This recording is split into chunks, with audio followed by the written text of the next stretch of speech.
So I'm thinking still about these one color bases. This is the one that I had all these little bits of color on. I just decided they're just so easy to make. I thought I would just take everything off.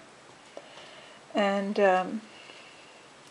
yesterday I did this piece. I just wanted to talk about this. I just thought that this was another way to use little bits of color.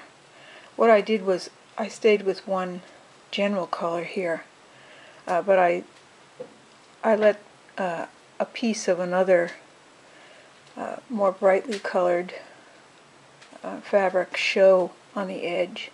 It almost becomes a fringe, but it becomes so, it's different because, you imagine it being behind and it just shows a little bit. It can be used so well as something mysterious or hidden or breaking out or anything like that.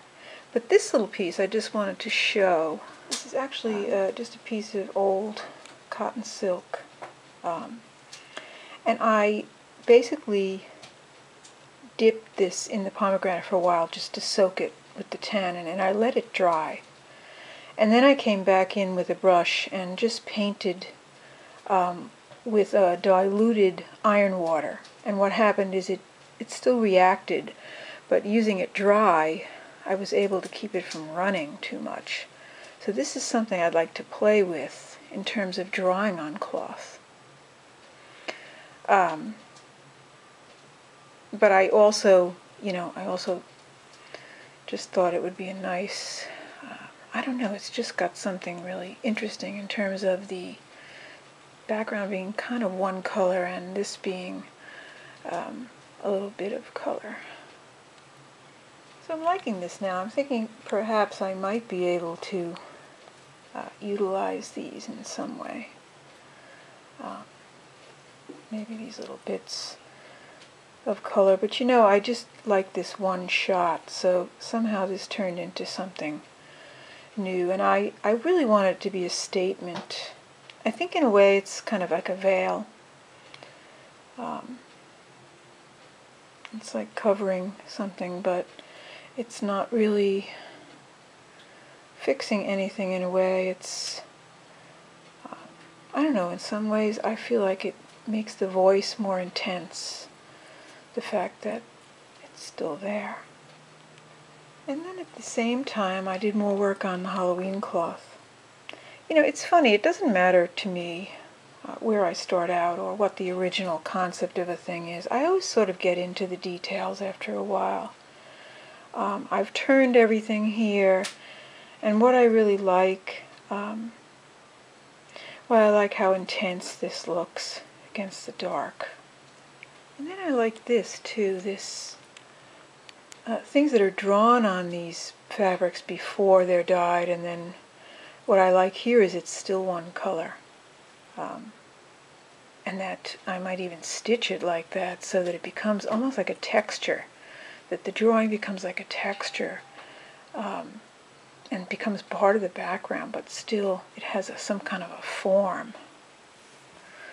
And I love here where the same color against the same color, again the edge creates the line of the drawing.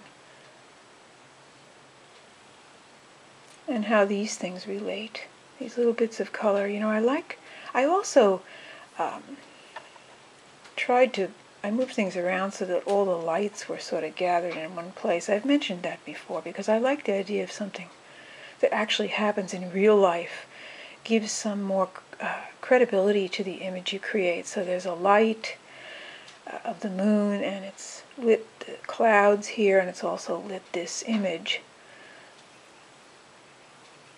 And then the last thing I love that happened here was these pieces didn't meet because, of course, I'm using those kind of odd pieces of 3. And I slid a little piece of red behind and left the hole. And now the imperfection, or the places where they didn't meet, becomes some kind of intense meeting place just by adding, again, a bit of color. So again, it's really interesting how things run into each other, how ideas run into each other and how many different forms they can take. You know, all of these experiments with bits of color and one color as a background, they can all work together in some way. And so I like working on different aspects of an idea at the same time. And this one is really quite nice. I like this smoky harem cloth as well. This one is really thin.